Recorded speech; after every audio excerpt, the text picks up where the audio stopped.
Hi hello. ನಾನು ಈ video ನೋಡಿದಾಗ ಒಬ್ಬ ಶಿಕ್ಷಕಿಯಾಗಿ ನನಗೆ ತುಂಬ ಬೇಜಾರಾಯಿತು. ಯಾವುದೇ ಶಿಕ್ಷಕಿ ಆಗಿರ್ಬೋದು, ಇಲ್ಲ ಯಾವುದೇ ಶಿಕ್ಷಕ ಆಗಿರ್ಬೋದು, ತನ್ನ ವಿದ್ಯಾರ್ಥಿಗೆ ಯಾವತ್ತೂ ಒಳ್ಳೆಯದನ್ನೇ ಬಯಸ್ತಾರೆ. ಯಾವತ್ತೂ ಯಾವುದೇ ವಿದ್ಯಾರ್ಥಿಗೆ ಕೆಟ್ಟದ್ದನ್ನು ಬಯಸೋದಕ್ಕೆ ಸಾಧ್ಯವೇ ಇಲ್ಲ. ಬಿಕಾಸ್ ಅವ್ರನ್ನ ತಮ್ಮ ಮಕ್ಕಳಿಗಿಂತ ಹೆಚ್ಚಾಗಿ ಒಳ್ಳೆಯದನ್ನು ಬಯಸ್ತಾರೆ. ಅವ್ರಿಗೆ ಒಳ್ಳೆಯದಾಗಲಿ ಅಂತ ಹಾರೈಸ್ತಾರೆ. ನಮಗೆ ಗೊತ್ತಿಲ್ಲದಿರೋದನ್ನೆಲ್ಲ ತಿಳ್ಕೊಂಡು ಅವ್ರಿಗೆ ನಾವು ಹೇಳ್ಕೊಡೋಂತಹ ಪ್ರಯತ್ನ ಮಾಡ್ತೀವಿ. ಬಟ್ ಆದರೆ ಈ ವಿಡಿಯೋದಲ್ಲಿ ನೀವು ನೋಡ್ತಾ ಇರ್ಬೋದು, ಆ ಸ್ಟೂಡೆಂಟ್ಸು ಆ ಟೀಚರ್ಗೆ ರೆಸ್ಪೆಕ್ಟೇ ಇಲ್ಲದೆ ಇರೋ ಥರ ಯಾವ ಥರ ಬಿಹೇವ್ ಮಾಡ್ತಾ ಇದ್ದಾರೆ ಅಂತ. ಯಾವುದೇ ಟೀಚರು ನಿಮ್ಗೆ ಏನೋ ಒಂದು ಹೇಳ್ತಾ ಇದ್ದಾರೆ, ನಿಮ್ಗೆ ಏನೋ ಒಂದು ಮಾತು ಬೈದರು ಅಂದರೆ ಯಾವತ್ತೂ ನಿಮ್ಗೆ ಒಳ್ಳೇದಕ್ಕೆ ಆಗಿರುತ್ತೆ. ಯಾವ ಟೀಚರು ಕೂಡ ಕೆಟ್ಟದಾಗಲಿ, ಇವ್ರಿಗೆ ಕೆಟ್ಟದ್ದು ಬಯಸೋಣ ಅಂತ ಯಾರೂ ಬಯಸಲ್ಲ.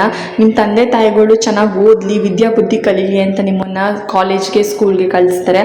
ಅದನ್ನು ಸ್ವಲ್ಪ ತಲೆಯಲ್ಲಿ ಇಟ್ಕೊಳ್ಳಿ. ಆ್ಯಂಡ್ ಸ್ವಲ್ಪ ಜನ ಪೇರೆಂಟ್ಸ್ಗಳು ಕೂಡ ಅಷ್ಟೇ, ಎಲ್ಲ ಅಲ್ಲ, ಸ್ವಲ್ಪ ಜನ ಪೇರೆಂಟ್ಸು ನನ್ನ ಮಕ್ಕಳು ಮಾಡಿದ್ದೇ ಸರಿ, ನಾವು ಆ ಥರ ಬೆಳೆಸಿದ್ದೀವಿ, ಅಷ್ಟು ಮುದ್ದಾಗಿ ಸಾಕಿದ್ದೀವಿ, ಒಂದೇಟು ಹೊಡೆದಿಲ್ಲ, ಒಂದು ಮಾತು ಬೈಯಲ್ಲ, ನೀವು ಅದೇ ಥರ ಬಿಹೇವ್ ಮಾಡಿ, ನನ್ನ ಮಕ್ಳಿಗೆ ಹೊಡಿಬೇಡಿ, ಬೈಬೇಡಿ, ರೂಡಾಗಿ ಮಾತಾಡಬೇಡಿ, ಈ ಥರ ಎಲ್ಲ ಹೇಳೋ ಅಂತಹ ಪೇರೆಂಟ್ಸ್ಗಳು ಇದ್ದಾರೆ ಈ ಜನ್ರೇಷನಲ್ಲಿ. ಅವ್ರಿಗೂ ಅಷ್ಟೇ, ಎಲ್ಲಿ ಮುದ್ದು ಮಾಡಬೇಕು ಅಲ್ಲಿ ಮುದ್ದು ಮಾಡಬೇಕು, ಎಲ್ಲಿ ಅವ್ರಿಗೆ ಬುದ್ಧಿ ಕಲಿಸ್ಬೇಕು ಅಲ್ಲಿ ಬುದ್ಧಿ ಕಲಿಸ್ಬೇಕು. ಇಲ್ಲಾಂದರೆ ಈ ರೀತಿ ವರ್ತನೆಗಳು ಸ್ಟೂಡೆಂಟ್ಸಿಂದ ನೀವು ನೋಡಬೇಕಾಗುತ್ತೆ. ಸೊ